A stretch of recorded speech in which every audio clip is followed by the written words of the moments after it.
Now we will start with the formal introduction of HRM. Class start करने के पहले हम एक बात बता देते हैं, आप एक पतली सी कॉपी बना लीजिए, ठीक है। HR वर्कशॉप की एक पतली सी कॉपी बना लीजिए और उसमें आपको जो इम्पोर्टेंट लगेगा वो हम लिखवा देंगे, लेकिन आपको भी जो इम्पोर्टेंट लगे, क्योंकि अगर आपको कुछ नहीं आता है, बाकियों को आता है, तो भी आप अपना साइड में लिख रख सकते हैं ताकि उसको बाद में रिवीजन कर सके। Okay, make a small copy, thin copy. HRM. H stands for human. R M management.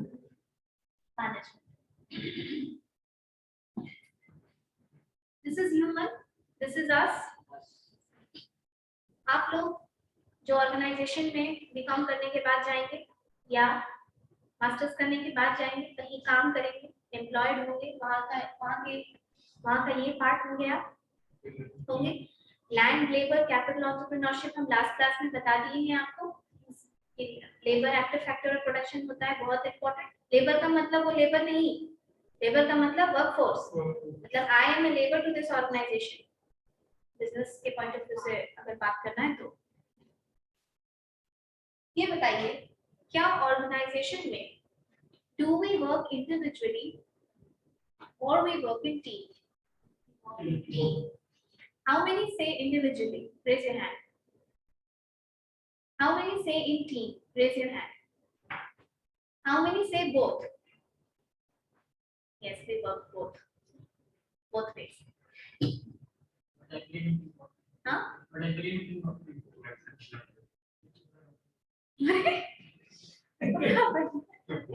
Let it speak. Yes, we work both ways. Yeah, we work individually and we work in or team. देखिए, हम लोगों को अपना काम allot होता है, but there are many projects in the organization for which a proper team synchronization or a proper teamwork is important, right? You cannot take up big targets alone, big targets individually. मान लो कि किसी bank को किसी credit card की company को coding का काम मिले, ठीक है। जैसे जब हमेशा से कोड बैंकिंग नहीं थी ना हमारे यहाँ, रिमेम्बर, हमेशा तो इतना इजी नहीं था ट्रांसफर, धीरे धीरे चीजें इजी हुई। पहले तो बैंक में जाके वो उस पे स्लिप में ही करके वैसे ही देते थे पापा लोग, यू रिमेम्बर वेल। तो कोड बैंकिंग जब आया तो आईटी कंपनीज के जितने कोडर थे ना, आईटी कंपनीज में जितने सॉफ्टवेयर इंजीनियर्स कोडिंग पे जो लोग काम करते थे, उन लोगों को प्रोजेक्ट मिला कंपनीज को कि बैंक की कोर बैंकिंग करनी है। तो टीसीएस के, इन्फोसिस के वगैरह वगैरह के जो एम्प्लॉइज थे वो आते थे और वो कोडिंग पे काम किए, तब हुआ। तो ये तो एक प्रोजेक्ट मिला ना किसी कंपनी को कि आपको इस फलाने बैंक की कोडिंग करनी है, तो क्या वहां सिर्फ एक आदमी काम करेगा या टीम में काम होगा? टीम में काम होगा ना। इसीलिए हमारा बिहेवियर इंडिविजुअली और ग्रुप में बहुत इंपॉर्टेंट होता है ऑर्गेनाइजेशन के लिए। आप लोग थोड़ा भी ओबी का एक्सपोजर है ऑर्गेनाइजेशनल बिहेवियर का? ऑर्गेनाइजेशनल बिहेवियर में, ओबी में, इंडिविजुअल बिहेवियर पहले पढ़ाया जाता है और उसके बाद ग्रुप बिहेवियर पढ़ाया जाता है, ग्रुप डायनामिक्स कहते हैं उसको। इंडिविजुअल बिहेवियर का मतलब, इसीलिए हम मोटिवेशन पढ़ते हैं। हम यहाँ पर एक लेक्चर डिलीवर कर रहे हैं, आप लोग 8 लोग बैठे हैं क्लास में, क्या 8 पे बराबर काम करेगा हम कितना भी मोटिवेशन लेक्चर देते? नहीं। Some of you will be like, अरे छोड़ो, सब टीचर का ऐसा ही करते, क्या है टीचर का काम नहीं करना। आई नो कुछ लोगों को वो सीरियसली हिट करेगा, इन्हें मैम सही कह रही है, अब थोड़ा सा सीरियस हो जाना चाहिए। तो कुछ लोग बोलेंगे मैम तो रोज ही बोलती है, रहने दो, क्लास में उसका तो काम नहीं है, अपना काम ही नहीं सुनना। यू हैव दिस एटीट्यूड कि होता है, ये चीजें होती हैं, इसलिए हम इसको इतना डीपली पढ़ते हैं और रिसर्च करते हैं। तो इंडिविजुअल बिहेवियर हम पढ़ते हैं, जिसमें हम मोटिवेशन पढ़ाते हैं। जो आप लोग मैस्लो की थ्योरी पढ़े ना, तुमको लगता है कि सब बराबर मोटिवेटेड होता है ऑर्गेनाइजेशन में? नहीं होता है। मोटिवेशन पढ़ाते हैं, लर्निंग पढ़ाते हैं, एटीट्यूड पढ़ाते हैं, पर्सनालिटी पढ़ाते हैं। ठीक है, ये चीजें हम इंडिविजुअल बिहेवियर में पढ़ाते हैं। और जब ग्रुप बिहेवियर की बात आती है तो हम ग्रुप डायनामिक्स पढ़ाते हैं ओबी में। ये इसलिए कि ग्रुप कैसे बनता है, ग्रुप का फॉर्मेशन कैसे होता है।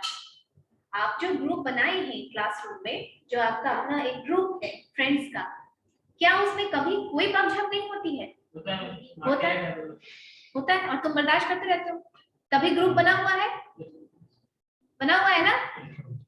कभी तुम भी मारे देते होगे, ऐसा भी होता ही होगा, तो वो भी सुन ही लेता है। तो ग्रुप बना हुआ है, कहने का मतलब यही होता है, इसमें की बात नहीं है। एक्चुअली इन्हीं छोटे छोटे कॉन्सेप्ट से चीजें पढ़ी जाती है।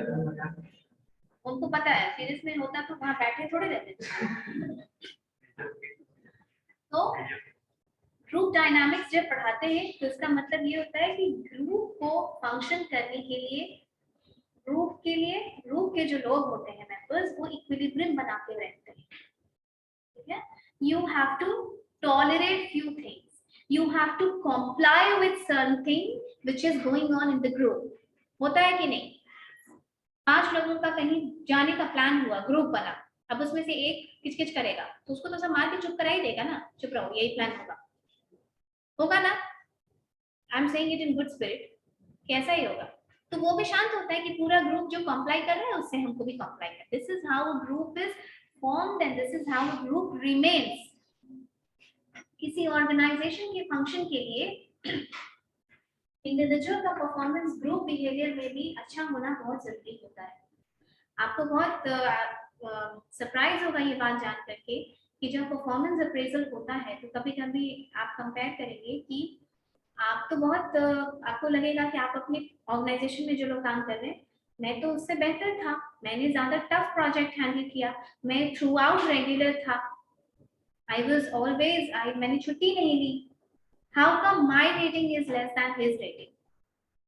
तो उसमें क्या होता है कि अब एक पैरामीटर ये भी हो गया है कि आपका बिहेवियर ग्रुप में कैसा है। हो सकता है आप इंडिविजुअली बहुत कॉम्पिटेंट हो, बहुत लोग होते हैं ऐसे। ओके, मैक्लेलैंड की 3 थ्योरी है, उसमें कभी अगर एक्स्ट्रा कभी कुछ क्लास या सब्स्टिट्यूशन में आएंगे तब हम बताएंगे वो थ्योरी कि ह्यूमन बिहेवियर को समझना कितना मजेदार है। उसमें एक होता है एन पार, ठीक है, ह्यूमन बिहेवियर तक की चीजें, वो सब बीच में बात है, कभी किसी सब्स्टिट्यूशन में आएंगे तो बताएंगे। तो हो सकता है कि आप इंडिविजुअली बहुत अच्छे हो और जैसे ही आपको किसी प्रोजेक्ट में टीम के अंदर डाला जाता है आपकी लड़ाई शुरू हो जाती है उससे। आपकी ये अथॉरिटी वाली आदत है, होती है ना। हम लोग हमेशा चाहते हैं कि चीजें हमारे हिसाब से हो। अगर ये चीज बहुत ज्यादा बढ़ जाएगा तो आप तो किसी ग्रुप में काम नहीं कर सकते। हमेशा चाहेंगे कि मेरे हिसाब से काम हो, हम जो बोले वो हो और बाकी लोग वही करें जो मैं कह रहा हूँ या कह रही हूँ। इसलिए हो सकता है कि आपका ग्रुप बिहेवियर अच्छा ना हो, इसलिए आपको रेटिंग कम देती है, कम मिली।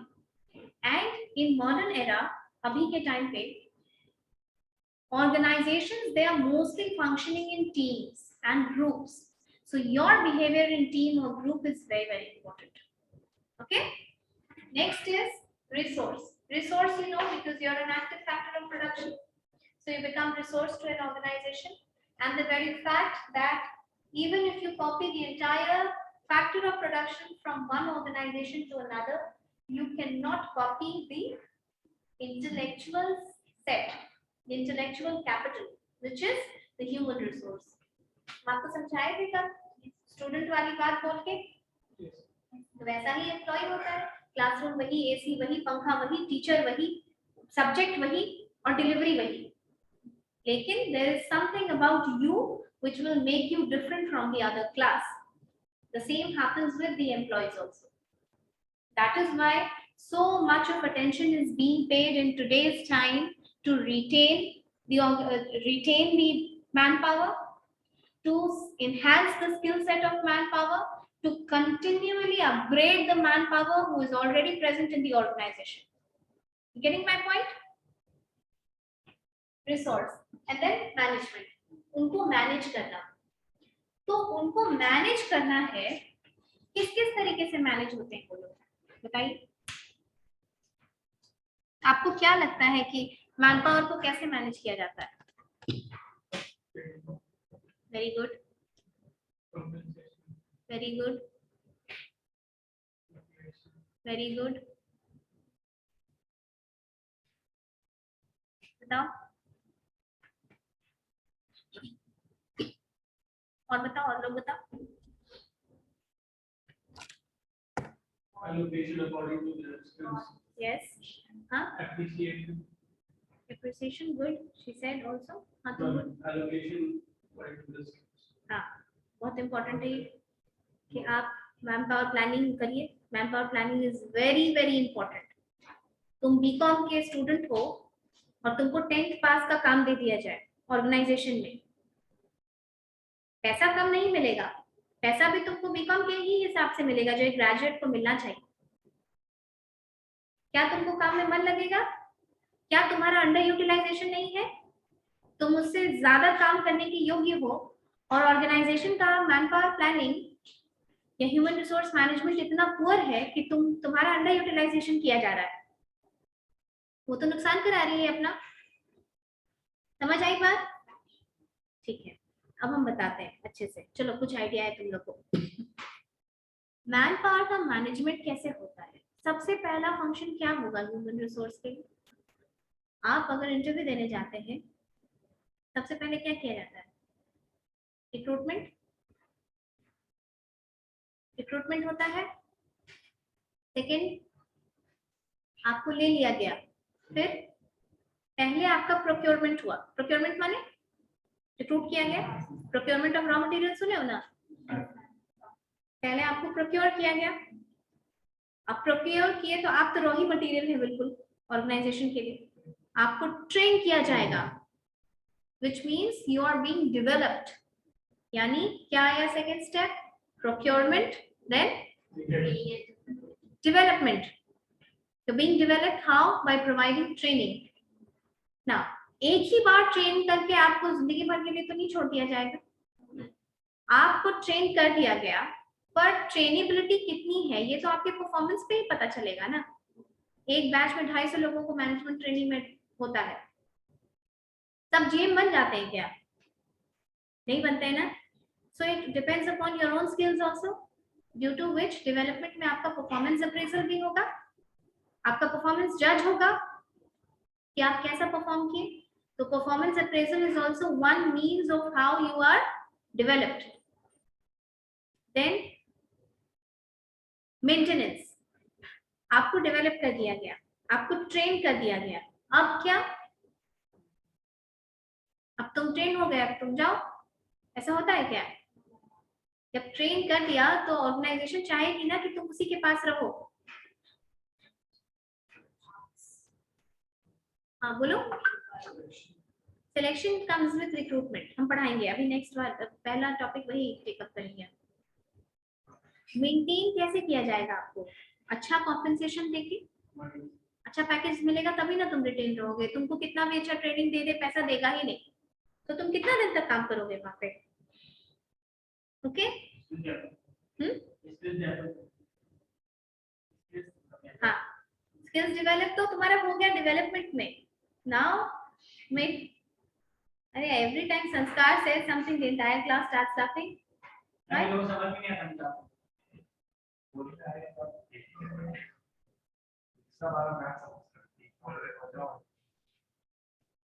चलो ठीक है, हो गया। Next thing is maintenance. Maintain कैसे किया जाएगा? आपको अच्छा कॉम्पेंसेशन देके, आपको बेटर हेल्थ देके, सेफ्टी, हाँ better working conditions which is good industrial relation, good IR, आपको पैसा भी दे दिया जाए लेकिन इंडस्ट्रियल रिलेशन खराब हो। इंडस्ट्रियल रिलेशन माने आपका रिलेशनशिप आपके एम्प्लॉयर के साथ, आपका रिलेशनशिप आपके मैनेजर वही मान लो एम्प्लॉयर है आपके फ्रेंड्स के साथ, जिसको हम पीयर कहते हैं, पीयर ग्रुप, आपके सबऑर्डिनेट्स के साथ। आप अभी बीकॉम में हैं इसलिए आप ये इमेजिन नहीं कर पा रहे हैं। कुछ जॉब्स ऐसे होते हैं which are at high risk, safety measures बहुत ज्यादा होती है, जैसे कि वर्कर्स की जो मशीन पे काम करते हैं। ऑटोमोबाइल वगैरह इंडस्ट्री में कभी आपको अगर टीवी में देखने को मिले तो आप देखिएगा कि उसका मशीन वगैरह पे काम करना, जो इंजीनियर्स काम वाम करते हैं। हाँ आप दो बार बोले मैं आपने वही हम हाँ, वो बताते हैं वो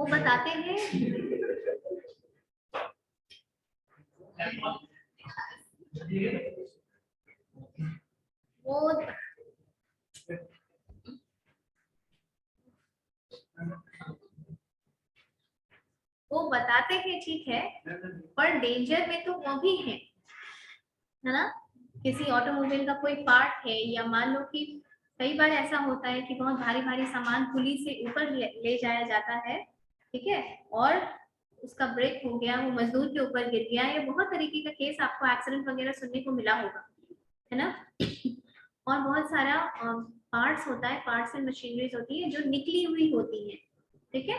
तो उसका एक प्रॉपर प्रोविजन है, लेकिन कंपनी को ध्यान देना होता है उस प्रोविजन के सेफ्टी मेजर्स के ऊपर, राइट। सो अगर किसी ऑर्गेनाइजेशन में सेफ्टी मेजर्स अच्छा है तो ऑब्वियसली आप दिमाग से रिलैक्स्ड होंगे, वरना हर दिन अगर आप इस टेंशन के साथ ऑर्गेनाइजेशन जा रहे हैं कि आज आपकी जिंदगी का आखिरी दिन हो सकता है, होता है ऐसा, हंसो मत, ऐसा होता है। मजबूरी में लोग काम कर रहे हैं वैसे वैसी जगह पे। एनएचपीसी वगैरह में भी आप देखिएगा कि मजदूर, हाँ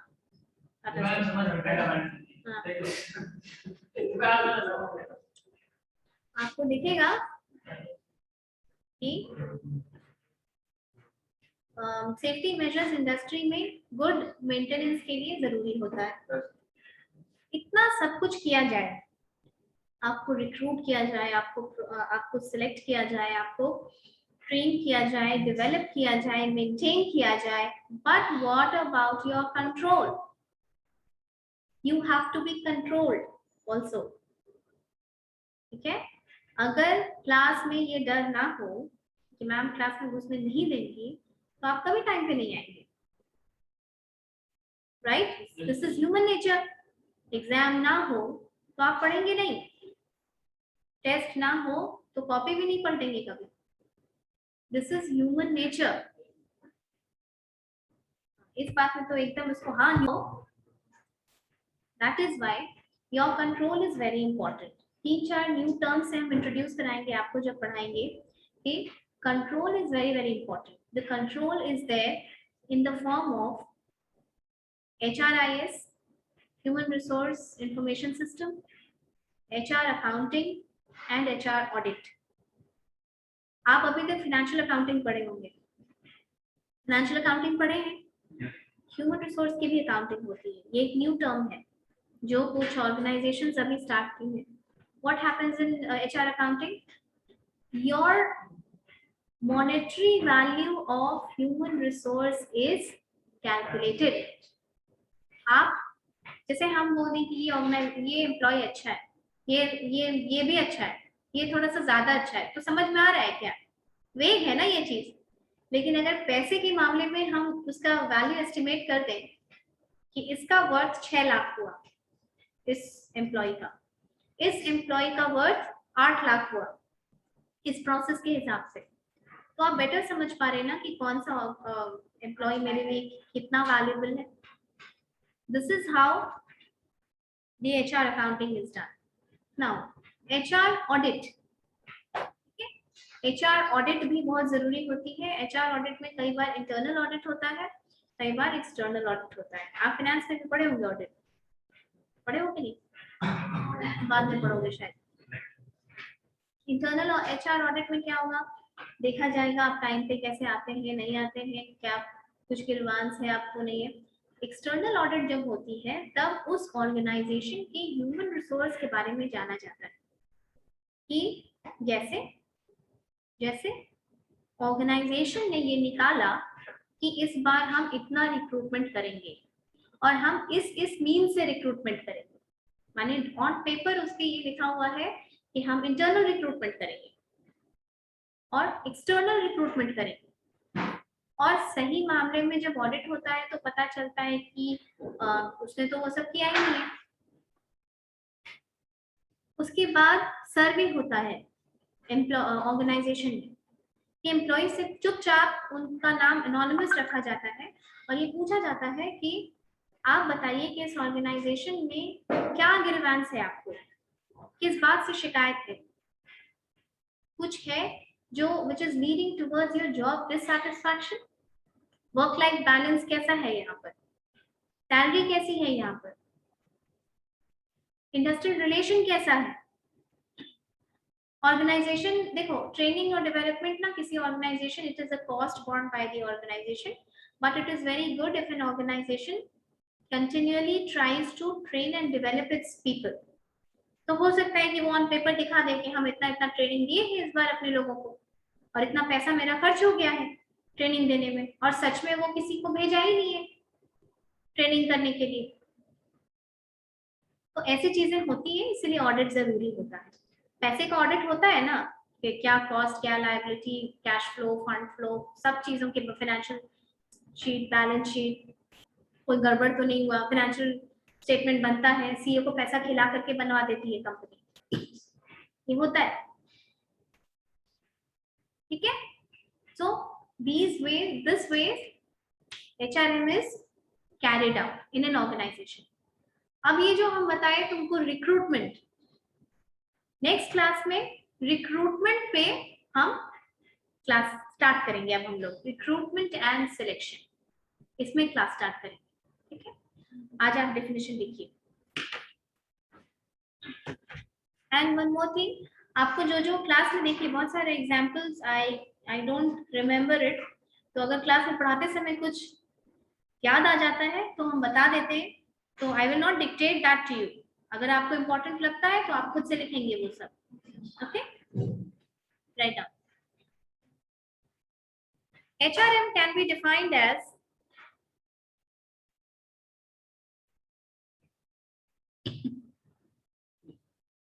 HRM can be defined as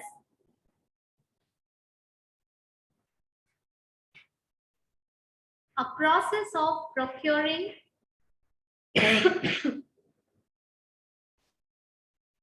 a process of procuring,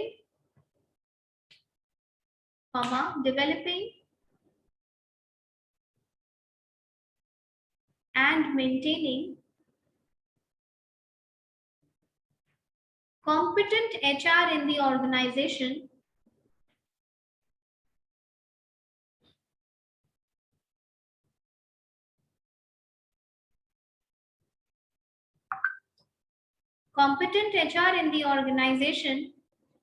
so that the goals of the organization are achieved. So that the goals of the organization are achieved in a more effective and efficient manner. More effective and efficient manner. Effective and efficient manner. It is the art of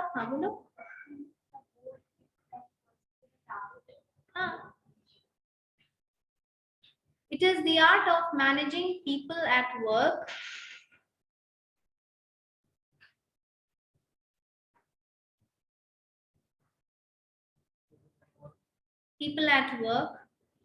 written everyone. It is the art of managing people at work so that they give their best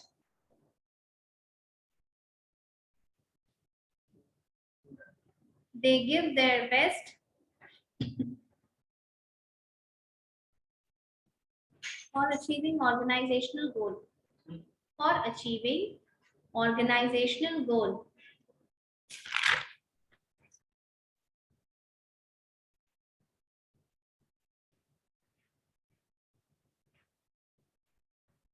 ठीक है, ये हो गया सबका। अब मेरा 2-3 question है, आप लोग बताइए। बिजनेस पढ़ रहे हैं आप लोग, सेकेंड सेमेस्टर है, सब इंट्रोडक्शन में पढ़ चुके हैं। What is management, an art और साइंस? हाथ उठाओ जिसको आंसर करना है।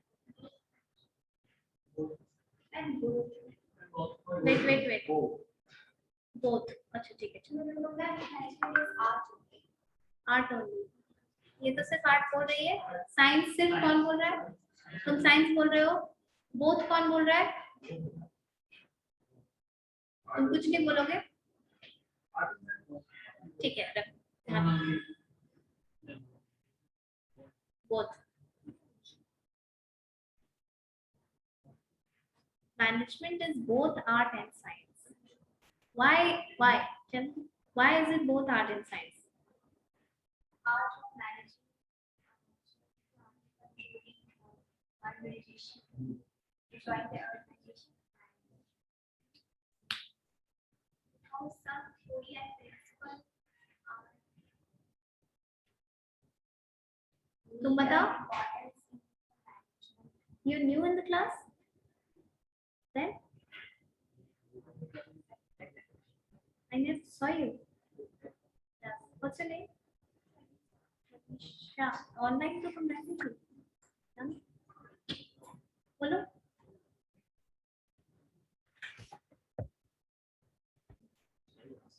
Very good, very good. और आर्ट क्यों है?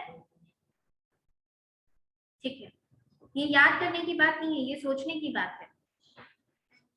तुम बोलो आदर्श। नहीं, don't go into definitions. 1000 definition मिल जाएगा तुमको एचआरएम का, लेकिन जो हम पूछ रहे हैं वो बताओ। किसी को आंसर करना है या हम बताएं? बोलो, ये हाथ उठाया और बोला आप ही बताइए।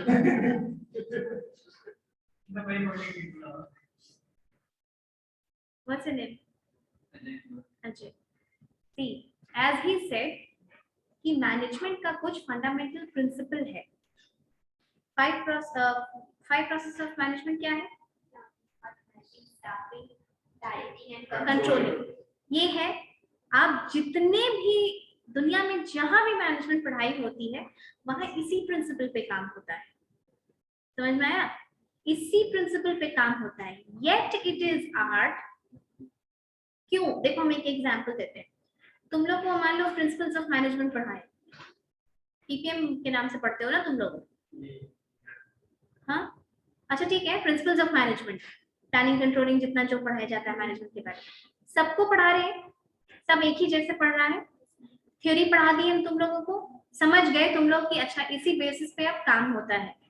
जब ऑर्गेनाइजेशन में जाओगे, क्या दोनों एक ही तरीके से काम करोगे इतना एक ही जैसा पढ़ के आने के बावजूद? क्यों?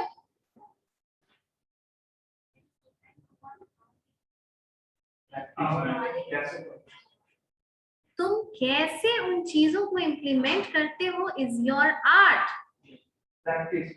Is practice. तुम कैसे मैनेजर बनते हो? कितने सारे मैनेजर्स होते हैं, उनका अपना अपना प्रिंसिपल होता है, तरीका होता है। कुछ लोग अथॉरिटेरियन स्टाइल के मैनेजर होते हैं कि उनको लगता है कि पावर और अथॉरिटी सेंट्रलाइज्ड रहेगी तभी अच्छा होगा, कि एक आदमी जो बोल रहा है भाई सबको करना है, उसमें अपना दिमाग नहीं लगाना है, कोई सजेशन नहीं देना है। और कुछ लोग होते हैं जो पार्टिसिपेटिव मैनेजमेंट स्टाइल फॉलो करते हैं, डिसेंट्रलाइज, डेलीगेशन ऑफ अथॉरिटी में बिलीव करते हैं, कि उनको लगता है कि अगर हम एम्प्लॉइज को वैल्यू फील कराएंगे, if I make the employees feel valuable, they will be contributing more towards the process, उनको ज्यादा अच्छा फील होगा। ये आर्ट है कि नहीं? थ्योरी तो सब वही पढ़ के गया, इसीलिए management is both science and arts. When you sit for placement, ये चीजें आपको पूछी नहीं जाती है, ये चीजें आपको आंसर फॉर्मेशन में हेल्प करती है। You become smarter when you have the concept clear in your mind.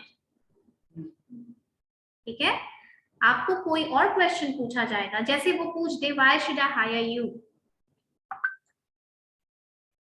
तो आप बोलिए कि why should they hire you, और तुमको फिर बाद में तुमको पता है कि what are the desirable qualities. अगर आप एचआर पढ़ लेंगे तो आपको डिजायरेबल क्वालिटीज ज्यादा समझ में आने लगेगी कि ऑर्गेनाइजेशन क्या चाहती है।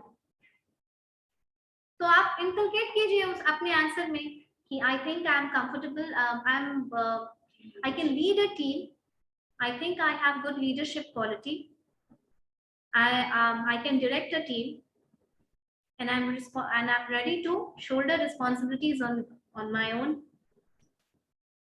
तो ये चीजें, कोई चीज पढ़ने का मतलब ही नहीं कि ये लाइन से तुमको क्वेश्चन पूछा जाएगा. This will make you smart. Understood? और next question, what is the difference between effective and efficient?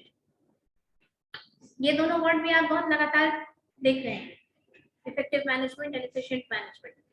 Effective means doing the work fastly, and efficient means doing the same work at the minimum cost and minimum time. Not exactly. Not exactly.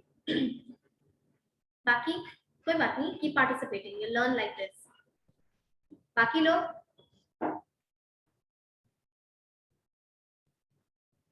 अच्छा बताओ, ये common word है कि नहीं? Yes, sir. 1000 बार तो किताब में पढ़े होंगे. इफेक्टिव यूटिलाइजेशन, एफिशिएंट, क्या होता है ये बताओ. Efficient मतलब optimum work करना, और इफेक्टिव मतलब effective मतलब maximum data. तुम्हारा ऑप्टिमम का भी मतलब अभी पूछता रुको. इफेक्टिव का मतलब होता है डूइंग द राइट थिंग, जो राइट है उसको करना, जो सही है, जो राइट है उसको करना, इफेक्टिव. इफिशिएंट का मतलब होता है doing things right way, doing things in the right way, efficient. जैसे ये इफेक्टिव होगा कि देखो, इफिशिएंट ये भी है कि डूइंग द, जैसे effective is doing right thing and doing the things right. जैसे अगर आपके पास 10 लोगों का मैन पावर है और हमको आपको मैनेज करने के पहले ये समझना होगा ना कि आपका मेंटल लेवल क्या है, आपको किस तरह पढ़ाया जाए. अगर हम हाई फाई लैंग्वेज बोलना शुरू कर दें जो कंप्लीट एचआर टर्म्स में हो और बेसिक्स को स्किप कर दें, being the student you will not be able to understand that. तो पढ़ा तो रहे हैं हम, इफेक्टिव होगा, but that is not efficient. I have to take your mental level into consideration before imparting you the education. Understood? अब तुम बताओ ऑप्टिमम यूटिलाइजेशन का क्या मतलब होता है, ये भी पढ़े हो? Optimum utilisation of resources, optimum utilisation of resources, Utilization of resources. Maximum utilisation. सब कोरस में बोले थे. Optimum limited.